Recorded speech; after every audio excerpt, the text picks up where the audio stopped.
Banjir rob yang kerap melanda wilayah pesisir Indonesia ternyata tidak hanya disebabkan oleh pasang air laut semata. Fenomena yang sering terjadi di kota-kota pantai seperti Jakarta, Semarang, dan Pekalongan ini memiliki berbagai faktor pemicu yang perlu diwaspadai masyarakat.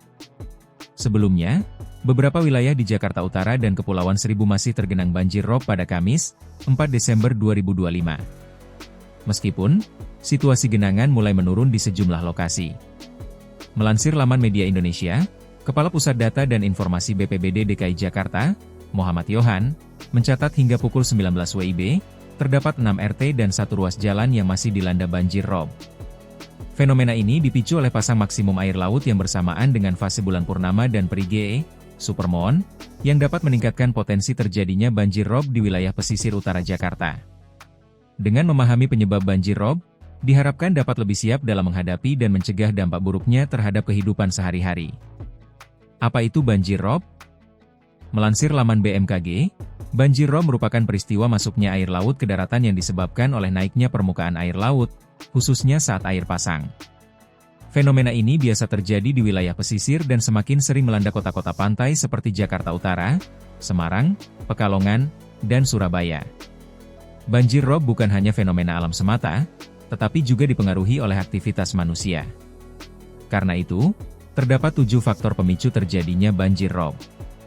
Berikut 7 faktor utama terjadinya banjir rob yang perlu diwaspadai. 7 faktor penyebab banjir rob. 1. Pasang laut, tidal flooding. Naiknya permukaan air laut karena gravitasi bulan dan matahari merupakan penyebab alami utama banjir rob. Saat pasang laut mencapai titik tertinggi, khususnya saat bulan purnama atau perigee, jarak terdekat bulan ke bumi, air laut dapat meluap ke daratan, terutama di daerah pesisir yang rendah. 2. Perubahan iklim dan kenaikan muka air laut. Banjir rob terjadi karena fenomena iklim global yang ditandai dengan adanya peningkatan temperatur rata-rata bumi dari tahun ke tahun. Pemanasan global menyebabkan es di kutub mencair dan meningkatkan volume air laut secara keseluruhan. Akibatnya, permukaan laut naik secara bertahap dari tahun ke tahun. Kenaikan ini memperbesar risiko banjir rob, terutama di kota-kota pesisir yang padat penduduk dan minim perlindungan alami. 3. Penurunan muka tanah, land subsidence. Aktivitas manusia seperti penyedotan air tanah secara berlebihan menyebabkan tanah di wilayah pesisir perlahan-lahan tenggelam, subsiden. Ketika muka tanah turun lebih cepat dibandingkan dengan naiknya air laut, risiko rob meningkat tajam.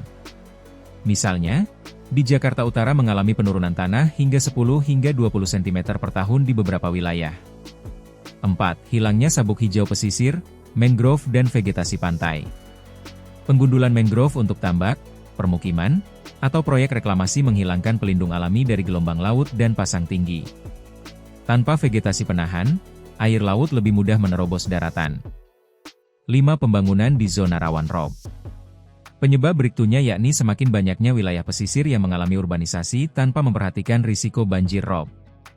Pembangunan permukiman, industri, atau pelabuhan di dataran rendah yang seharusnya menjadi zona penyangga memperbesar potensi terkena rob. 7. Drainase pesisir yang tidak memadai.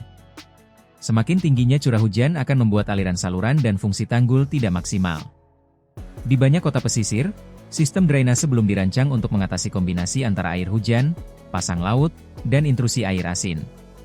Ketika air laut pasang, saluran air bisa terisi balik oleh air laut, sehingga air hujan pun tidak bisa keluar ke laut. Dengan demikian, banjir rob merupakan hasil kombinasi faktor alam seperti pasang laut dan perubahan iklim, serta faktor kegiatan manusia mulai dari alih fungsi lahan dan deforestasi. Risiko rob semakin meningkat apabila tidak ada pengelolaan pesisir yang baik, konservasi lingkungan, serta tata ruang yang adaptif terhadap perubahan iklim.